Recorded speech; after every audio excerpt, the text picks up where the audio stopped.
안녕하세요, 구독자 여러분. 처음 올려보는 사연이라 글이 장황스럽더라도 이해해 주시길 바라며 바로 본론으로 시작을 해보겠습니다. 저는 현재 인천에 살고 있고 나이는 35이에요. 허니문 베이비로 아이를 가져서 지금 제 첫째 아이가 4살이고 둘째가 5달 전에 태어났습니다. 둘 다 아들인데 남편 어릴 적을 빼다 닮아서는 큰아이나 작은아이나 떼쓰고 우는 게 장난 아니에요. 그래서 출산하고서 두 아이 양육을 하며 한 달에 살이 10kg가 빠졌고요. 첫 아이만 키울 때보다도 살이 2kg가 더 빠져버렸어요. 그마저도 육아가 현재 진행형이라 고생을 계속 하고 있어서 살이 쭉쭉 빠지려고 하는 중이고, 이런 저를 너무 안쓰러워하던 남편이 육아휴직을 먼저 권해줘서 지금은 휴직 중입니다. 임신하고 출산한 당시만 하더라도 휴직 얘기를 하도 안 하길래 돈 벌어오는 것에 부담스러워할까봐 휴직을 하지 않고 꾸준히 출근을 했습니다. 이제서라도 쉬어보는 게 어떻겠냐면서 상황 파악을 하고 저를 배려해주는 남편 덕분에 휴직을 할 용기가 생긴 것이었죠. 그래서 지금은 육아휴직계를 내고서 집에서 아이들만 케어하고 있는지라 3달이 좀 넘었고요. 남편이 그리 돈을 많이 벌어오는 사람이 아니었기 때문에 혹여나 혼자 외벌이를 하는 것에 부담스러워하지 않을까 싶었지만, 저희 친정에서 남편한테 고기라도 자주 사 먹이라면서 육아휴직을 한 후 돈 3천만 원을 보내주신 덕분에 당장 금전적으로 쪼달리는 것은 없는 상태입니다. 남편도 친정에선 돈 3천만 원을 줬다고 하니 내심 마음의 짐이라도 덜어진 건지 무척 반가워했고, 친정 부모님께 전화하고 저희 언니한테까지 전화를 해서는 감사하다고 마음 표현을 하더라고요. 이렇게 저는 휴직을 내고 육아만 하고 있지만 1년치 월급을 미리 꽁으로 받은 것 마냥 통장이 조금 더 두둑해졌고, 그래서 남편을 향한 미안함이나 안쓰러운 마음을 딱히 가지지 않은 채 더 마음 편안히 아이들을 키웠어요. 어차피 제가 육아휴직을 냈으니까 이왕 이렇게 된 거 내 아이들을 곁에서 좀 더 열심히 보고 살 부대끼며 살자는 결심도 했고요.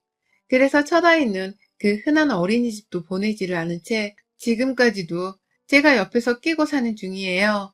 아이도 더 이상 회사를 간다고 자신을 어린이집에 두고서 가버리지 않는 저를 무척이나 좋아라 하는 중이고요. 그렇게 딱 가족들끼리 각자 할 일에 최선을 다하면서 사랑으로 보듬고 사는 중이었습니다. 하지만 이런 저를 육아휴직을 쓰던 그 순간부터 쭉 무시하는 사람들이 있었습니다. 마치 쌍쌍바 한 세트를 보는 듯한 인상을 풍기는 저희 시어머니와 형님이 그 사람들이었죠. 제가 살이 주룩주룩 빠지다 못해 사람이 해골이 되어가는 듯이 보여지는 그 와중에 육아휴직을 내었던 것인데도 시어머니나 형님 눈에는 당신 아들 자식밖에 보이지를 않았던 것 같아요. 아들 혼자 돈을 벌어오게 하는 무책임한 며느리라면서 둘이 밖에서 함께 만나서는 저희 집으로 찾아오기도 했습니다. 남편이 없는 사이에 저를 설득시키겠다면서 일부러 남편이 출근하고 없는 평일 오전에 집을 무턱대고 찾아왔죠. 그러고는 육아휴직을 당장 취소하라는 말부터 꺼내며 내 남편 월급에 제 지난 월급까지 캐물어보며 한 달에 얼마를 벌고 있는지, 그 돈이 육아휴직으로 인해서 얼마나 손해를 보게 되는 건지를 막 지들끼리 말나누며 주고받더라고요. 특히 저희 형님은 자기가 더 흥분을 해서는 남의 직장의 월급에 관해서 왈가왈부를 하셨는데요.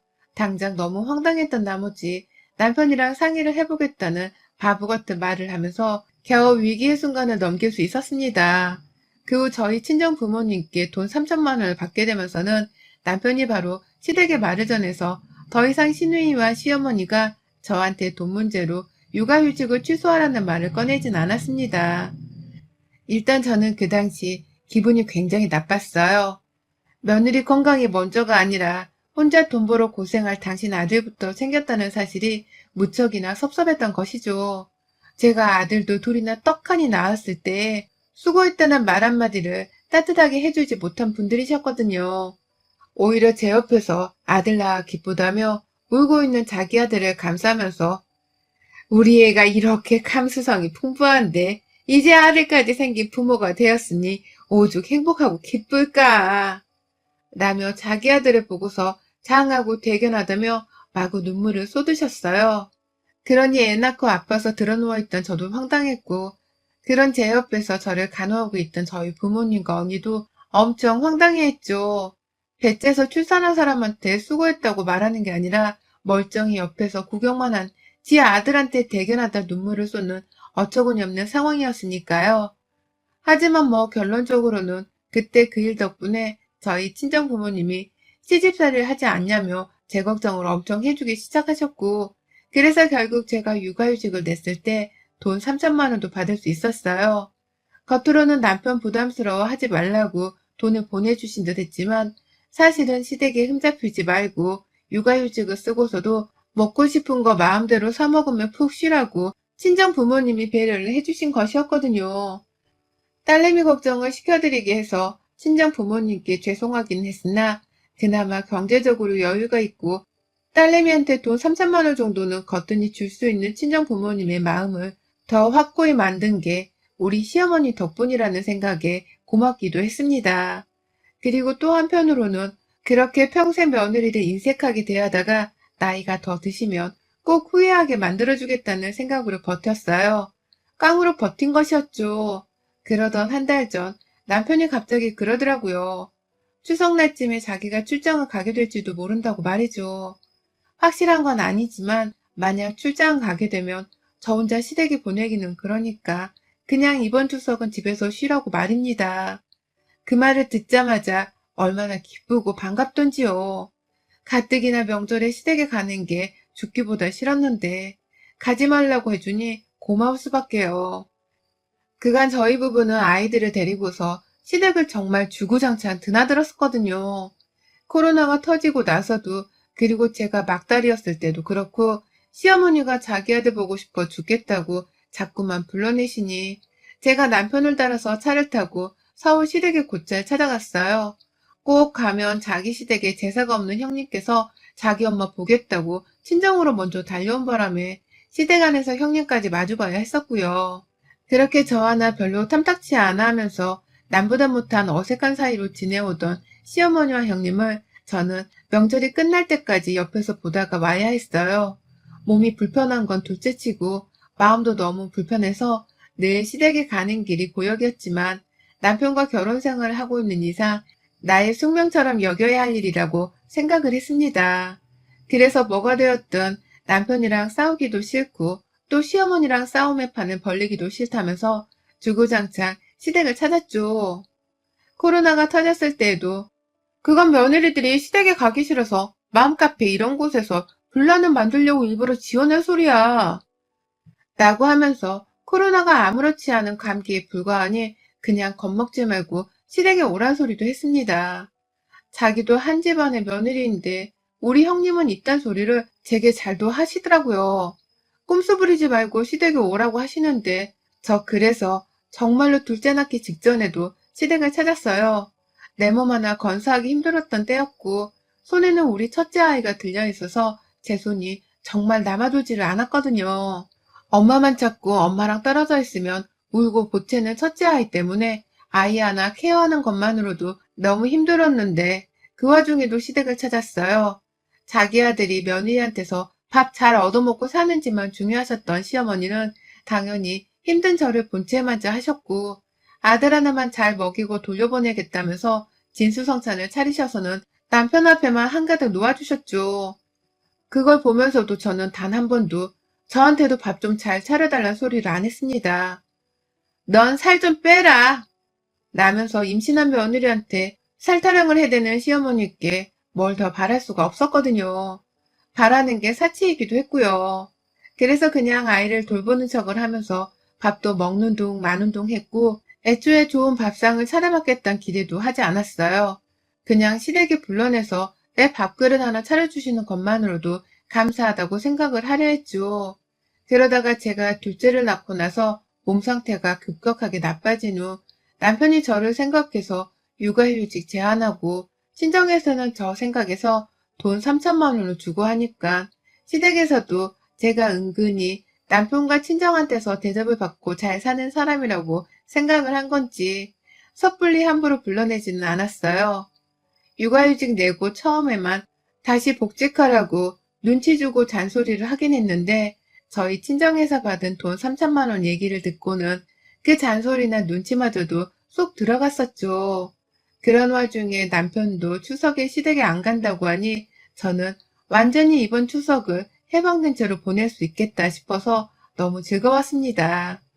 남편 따라서 지방 출장을 따라갈까 싶은 생각도 했지만 그냥 휴식이 좀 필요했던 저였는지라 집안에서 남편 밥 안 차리고 편히 아이들 따라 낮잠도 자고 진득히 집에서만 보내자는 단순한 계획을 세웠어요. 하지만 시어머니는 귀신 같은 이런 제 남편과 저의 계획을 전해들으셨어요. 남편이 혹여나 싶어서 저를 대신해 직접 시댁에 추석날 가지 않을 것이라는 말을 전했나 본데 그걸 시어머니가 노발대발 하신 겁니다. 그러고는 저한테로 전화가 오셨어요. 남편의 말을 듣고서 저한테 전화를 하신 건 바로 이틀 전이었고요. 전화를 받으니 오랜만이다.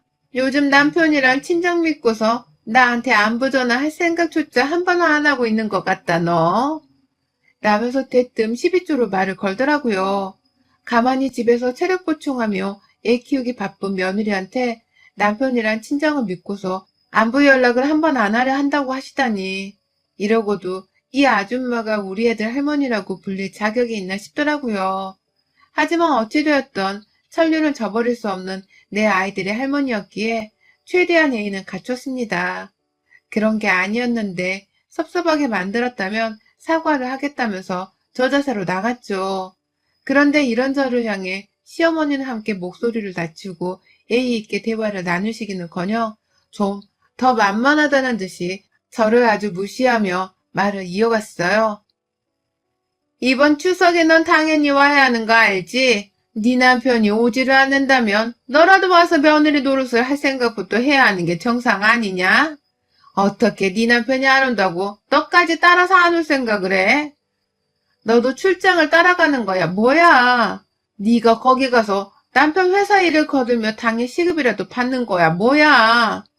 라면서 제가 시댁에 와야만 하는 이유를 언급하더라고요. 그러니 저도 남편이랑 이미 상의를 하고 다 끝낸 일인데 갑자기 혼이 난다며 기분이 언짢을 수밖에 없었습니다. 솔직히 제안은 남편이 먼저 했고 남편 집 일이었으니 저는 남편의 말을 들은 것뿐이었는데 저한테 이런 말을 하시니 기분이 나쁜 건 당연했어요. 그러나 더 큰 문제는 그 다음에 일어났습니다. 시어머니가 전화를 하면서 더 목소리를 높이려 하시던 도중 시누이가 전화를 바꾸더라고요. 둘이서 같이 집에 모여서는 작당을 하고서 저한테 연락을 했던 겁니다. 잠깐 서울집으로 오라고 하더라고요. 못 오면 자기들이 지금 저희 집으로 오겠다고 말입니다. 집에 있는 거 뻔히 하는데 못 간다고 핑계를 댈 것도 없었고 아이들 핑계를 대려고 하니 자기들이 우리 집에 오겠다고 무작정 나오니 제가 차마 거절을 할 수 없었어요. 내 집에 시모랑 시누이를 들여서 언제 갈지도 모르는 사람들을 계속해서 붙잡아 두고 있느니 차라리 내가 후다닥 시댁에 다녀오는 게 낫겠다 싶은 것이었죠. 그래서 저 아이들 데리고서 시댁을 찾아갔어요. 당연히 지하철을 타고 갔습니다. 첫째 아이 손을 잡고서 둘째 아이를 유모차에 태우고서는 시댁을 찾았어요. 집에서 출발하기 전에 남편이 자기가 퇴근 후 저를 데리러 시댁으로 오겠다고 말하길래 일부러 남편의 퇴근 시간까지 계산을 해서는 좀 늦지막히 출발을 했습니다. 그 사이 시누이가 출발을 했냐 어쩌냐 하면서 자꾸 연락이 오는데도 일부러 속마음을 느긋하게 먹고는 천천히 남편을 볼 생각으로 늦지막히 도착을 했죠. 시댁에 가니 시누이는 자기 남편도 없이 자기 혼자 시댁에 와 있더라고요. 옆에서 시어머니 손에 차려진 밥이라도 얻어먹은 건지 입에는 뭘 씹어대고 있는 채로 손에 젓가락을 들고선 현관에 나왔어요. 아주 형식적으로 저희 애들을 반겨주긴 하셨는데 표정에는 썩소가 가득이었습니다. 차마 마지못해 웃는 그 썩소였습니다. 둘 다 무슨 할 말이 있는 건지 눈치를 주고 계시고 그런데 누가 먼저 말을 할까 뜸을 들이시는지 둘이서만 자꾸 저 몰래 눈을 맞추더라고요. 소외당하는 기분이 느껴질 정도로 말입니다. 이럴 거면 나를 굳이 왜 불렀나 싶기도 한데 그런 생각이 들 때쯤 너도 밥 먹어야지 라면서 시어머니가 갑자기 제게 밥을 차려주시대요. 시누이가 먹고 있던 밥상에 그냥 밥그릇 하나 더 올려주신 겁니다. 얼떨결에 제 첫째 아이까지 데리고서는 식탁 앞에 앉았고 수저는 제가 직접 꺼내선 밥을 먹었어요. 그러니 옆에 시누이도 도로 밥을 먹겠다고 따라 앉았고, 시어머니도 남는 의자 위에 밥을 먹겠다고 또 따라 앉으셨죠. 그리고는 불과 20분도 지나지 않아 저는 밥을 먹다 그 밥상머리에서 뛰쳐나오고야 말았습니다. 밥을 먹고 있는데 옆에서 뱉어내는 시누이와 시어머니의 대화 때문이었어요. 도저히 옆에서 이가 보채는지라 저 혼자 꾸역꾸역 밥을 먹을 수가 없었어요. 한 입 먹다가 아이를 돌보고 또 한 입 먹다가 둘째 아이를 돌보느라 혼자 몸이 10개라도 모자라는데 시누이랑 시어머니는 기껏 저를 불러놓고서는 애들을 한번 돌봐주질 않더라고요. 거의 10분 동안 슬슬 짜증이 나려고 하는 상황이 계속해서 반복이 되어가면서 저도 슬슬 내가 왜 여기에 와서 이 꼴을 당하고 있나 싶어서 열이 뻗치려고 했는데요. 그 순간 시누이가 먼저 저를 빤히 쳐다보다 말고 기분 거슬리게 말을 걸더라고요. 넌 진짜 이러고 살아도 불행하지 않니? 네 친정이 없었으면 넌 진짜 어쩔 뻔했어? 우리가 너 돈 3천만 원 그거 안 받았으면 무조건 너 회사로 복귀시키려고 했던 거 알지? 라면서 말이죠. 지나간 일들을 다시 끄집어내면서 제 친정에서 금전적으로 도움을 주지 않았었다면 저를 다시 회사로 나가게 해버리고 말았을 거라면서 시누이는 혼자 신이 나선 그 얘기를 멋스럽게 하더라고요. 마치 연약한 하구 친구 하나를 무시하며 욕보이는 것처럼 말입니다. 그래서 제가 말씀드렸죠. 친정에서 도와주지 않았더라도 제 건강이 먼저였어요. 저희 남편이 쉬라고 먼저 말을 꺼내준 것만으로도 저는 무조건 쉬었을 거예요. 그래야 애들도 키우고 건강히 오래 애들 보고 살죠. 라며 말이죠. 그러자 신우가 제 얘기를 빤히 듣다 말고 그럼 이제 다 쉰 거지? 그동안 쉴 만큼 쉰 거 맞지? 라고 말을 하더라고요. 그동안 애 출산하고 몸조리하면서 겨우 반년조차 지나질 않은 상황이었는데 저보고 쉴 만큼 쉬지 않았냐며 당연스레 물어보곤 대답을 기다리는 신우의 표정이 정말 얄미워 죽는 줄 알았습니다. 어쩜 저렇게 새침하고 재수없게 말하나 싶어서 말이죠. 너무 황당한 그 말에 뭐라 대답을 해야 할지 몰라서 신우이를 치근하게 바라보니 옆에서 시어머니가 왜 꿀먹은 벙어리 마냥 말을 못해? 쉴 만큼 쉬어서 말을 못하는 거야? 라면서 크크대며 웃대요. 저는 기분이 나빠 썩어가고 있는데 시어머니를 따라서 시누이까지 그 말이 웃기다면서 저를 보다가 서로를 쳐다보며 엄청 비웃었습니다. 굳이 안 내도 돼. 돼지 먹다는 웃음소리까지 내면서 말입니다. 그리고는 글쎄 웃는 자신들을 따라서 막 웃는 제 첫째 아이를 보더니만 야, 너도 웃기지? 너네 엄마가 쉴 만큼 다 쉬어서 할 말이 없나 보다. 근데 저 표정이 왜 저렇게 바보 같니? 머저리도 아니고. 걱정 마. 쉴 만큼 쉬었으니 이번 추석엔 일할 만큼 일하게 될 거야. 라고 말을 하는 게 아니겠어요? 제 아이를 향해서 이제 겨우 4살이 된 제 아이를 향해서 시누이가 협박도 아닌 그딴 말을 하더라고요. 제가 그간 육아휴직으로 집에서 퍼들러 놀았으니 이번 추석에는 반드시 시댁에 와서 일을 해야 할 거라고 말입니다. 일할 만큼 하게 될 거라는 협박 같은 무시무시한 소리를 4살짜리 제 아이의 볼을 만지작거리면서 싸늘하게 말하는데 와 진짜 그 옆에 있는 제가 무서워 오줌을 지릴 뻔했습니다. 그도 모자라서 이번 추석이 뭐니? 주말까지 다 껴서 그 연휴 5일 동안 내내 일해야 할걸? 설마 주말은 쉬겠다고 또 꼼수 부리거나 네 남편 따라 출장 가겠다고 지방으로라도 도망을 치려고 하는 날엔 내가 싹 털어올 거야. 그 돈 3천만 원. 라고 시어머니가 신우말을 보태며 말하더라고요. 감히 저희 친정에서 저 쓰라고 주신 돈 3천만 원을 언급하더니만 급기야 그 돈을 자기가 싹 털어올 거라는 말까지 하면서 반드시 주말에도 시댁에 오라고 말입니다. 이건 뭐 말 그대로 웃는 얼굴을 한 깡패들 집에 초대를 받아서는 명절에 제사 지내러 오라는 협박을 받은 상황과 다름이 없었습니다. 그 사이에 내 아이가 볼모로 잡혀있는 듯이 앉아있던 바람에 저는 화도 못 내고 그렇다고 애 둘 데리고 시누이랑 시모를 물리치면서까지 뛰쳐나갈 용기도 없었어요.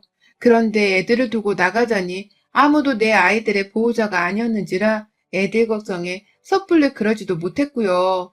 자존심이 뭉개지고 화가 치밀어 오르다 못해 너무 분해 죽겠지만 남편이 퇴근할 때까지 참았어요.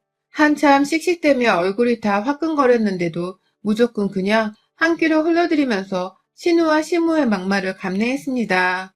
그리고는 거의 1시간 정도가 지나서 남편이 집에 도착했다는 전화를 걸어왔을 때 당장 시댁으로 들어오란 소리를 남긴 채 전화를 끊자마자 기다리고 있던 복수를 시행했어요. 그 1시간 내내 지들끼리 웃다가 겁박을 하다가 저를 노려봤다가 얘를 보고 웃기로 했다가 하며 사이코패스들 마냥 저와 애들을 가지고 놀던 시댁 것들을 절대로 가만두지 않겠다고 이를 갈다가 결국 터뜨린 것이었죠. 내가 니들 무서워서 지금껏 참고 있었는 줄 알아? 애들 두고 가기가 걱정되어 참고 있었는데 이제 남편이 왔으니까 내가 더 이상 참을 일도 없다. 니들은 진짜 사람이 아닌 것들이니 내가 오늘 짐승대야들 한번 굴어줄게. 나는 말을 남긴 채 그때까지 제 옆에 붙어서 막말을 해대고 있던 신우와 시모의 머리채를 동시에 낚아챘습니다. 끼악 하는 돌고래 비명 소리가 하늘 천장을 찌르는 그 순간 옳았구나 하면서 신우와 시모의 머리채를 확 박치기 해버렸어요. 제 양손에 잡힌 두 년의 머리통을 그냥 순간적으로 서로 부딪히게 해버린 겁니다. 제 손에 질질 끌린 채 박치기를 하도록 말이죠. 뜸도 주지 않은 채 바로 머리를 박아버리니 둘 다 서로 나가떨어지면서 아프다고 곡소리를 내고 충격의 말을 잊지 못하더라고요. 그 와중에 신우이는 따낸 지가 젊다면서 먼저 일어나 저한테 뺨이라도 한 대 날리겠다고 손을 들었는데 제가 그 자리에서 바로 뒤에 있던 작은 방 안까지 신우이를 끌고 들어갔어요. 내 아이가 이 상황을 더 보는 걸 바라지 않았거든요. 안에 들어가 문까지 걸어 잠그고 신우의 뺨을 얼마나 쳐댔는지 몰라요. 그 안에 간이 침대가 놓여져 있었는데 그 옆구석에 밀쳐내고는 방 안에 있던 잡동사니를 쏟아붓듯 신우이한테 던져댔죠. 그러니 신우이도 몇 번 발악을 하며 소리를 치다가 결국 입을 다물고는 자기 방어를 하는 쪽으로 결심을 했고 아무 소리도 없이 머리를 손으로 가린 채 쭈그려서는 움츠리더라고요. 한참 그러고 신우이를 상대하다가 밖을 나갔어요. 나가보니 글쎄 현관 앞에 남편이 애를 안고 서 있더라고요. 옆에서 시어머니는 저를 어떻게 또 고자질한다면서 남편 앞에서 아이고 하는 곡소리를 내며 주저앉아 계시는데 제가 진짜 이런 말을 안 하려고 했지만 시어머니 옆에 가서 두 눈을 보며 말씀드렸어요. 내가 만약 당신 같은 엄마를 뒀었다면 부끄러워서 캣 죽어버렸을 거예요. 그렇게 살지 마세요, 어머님. 며느리 괴롭히고 살다가 지옥 가면 제가 어머님 돌아가시고 나서 제사를 지내도 무의미하지 않겠어요? 라고 말이죠. 그러자 순간 어머님 눈동자가 흔들리는데 자기도 퍽 아차 싶었나 보더라고요. 결국 자신이 나이 들어 죽으면 제사를 지낼 사람은 지 딸이 아니라 저인데 이러다가 조상 취급은커녕 지옥불에 떨어진 악귀 취급이라도 당하게 되는 건 아닌가 싶었던 것 같아요. 그 순간 자기 아들을 불쌍한 척하며 한번 봤다가 저를 슬쩍 쳐다보는데 저는 시어머니께 다시 한번 말씀드렸네요. 추석에 무슨 말씀을 더 하셔도 절대로 안 옵니다. 내 친정에서 받은 돈 3천만 원을 뺏어가겠다는 말씀을 아무리 더 하셔도 절대 안 와요. 라고 하고는 그냥 나와버렸어요. 애들도 그냥 남편한테 알아서 챙기고 나오라는 식으로 손도 대지 않고 나왔어요. 그러니 남편도 제 말을 듣고서는 시어머니께 그런 말을 했어? 미쳤어? 남의 화를 한참 내다가 애들을 챙기고는 저를 따라 나오더라고요. 밖에서 만난 남편 앞에서는 괜히 화가 풀리지 않아 결국 집까지 가는 길에 한마디도 하지를 않았고 집 안은 안방에 들어가고 나서야 남편 옆에 누워 꺼이꺼이 울었습니다. 내가 왜 이런 취급을 니들 가족들한테 받고 살아야 하냐면서 말이죠. 내 친정 돈도 우습게 여기고 지들 돈인 마냥 뺏겠다는 소리를 아무렇지 않게 하는 게 정상이냐면서 있었던 일에 대해 차근차근 설명을 하니 남편도 차마 자세한 얘기까진 처음 들은 건지 계속해서 놀라더라고요. 원래 말을 함부로 하는 타입들이긴 했는데 그런 식으로 말을 할 줄은 몰랐다면서 말입니다. 결국 저는 저 따라서 놀라고 충격을 받은 남편의 완벽한 보호를 받게 되었어요. 남편은 그날 저녁 바로 시댁에 전화를 돌려서는 아주 쌍욕을 퍼부으며 가족 간의 예의를 지키라 소리치며 가르쳐든 바람에 시어머니랑 시누이도 꼼짝없이 저한테 전화를 바꿔서는 사과의 뜻을 전했고요. 시모는 결국 추석에 안 와도 된다는 소리를 자기 입으로 먼저 뱉어내더라고요. 속으로는 그 순간 얼마나 열뻗쳐 하셨을지 감히 상상이 되었는데 그래도 뭐 사람이 원래 뿌리는 대로 거두는 거니 꼴 좋다고 생각을 했습니다. 좀 쓴소리를 듣고 감정이 상하긴 했으나 제 손으로 도년 박치기를 시킨 것도 모자라 시어머니 앞에서 지 딸내미 머리끄댕이를 열어잡아 당겼으니 제 딴의 복수는 충분히 한 것 같아요. 남편의 도움으로 사과도 완전히 받아냈기에 속도 시원하고요. 다만 앞으로도 계속해서 뒤끝이 장렬하다는 걸 보여주며 쉽사리 시어머니나 시누이의 연락을 받지도 않고 보지도 않으려고 해요. 몇 년이고 이 일을 곱씹으면서 시댁에 안 갈 구실을 좀 마련해 보려고요. 제 시댁에 안 가면 더 힘들고 바빠질 건 우리 시어머니랑 시누이일 테니 어디 한번 저의 존재감이 얼마나 큰지에 대해서 진심으로 느껴보기를 바랍니다. 그런 의미에서 이번 추석도 전 정말 안 갑니다. 여러분의 생각은 댓글로 남겨주세요. 오늘도 시청해주셔서 정말 감사합니다.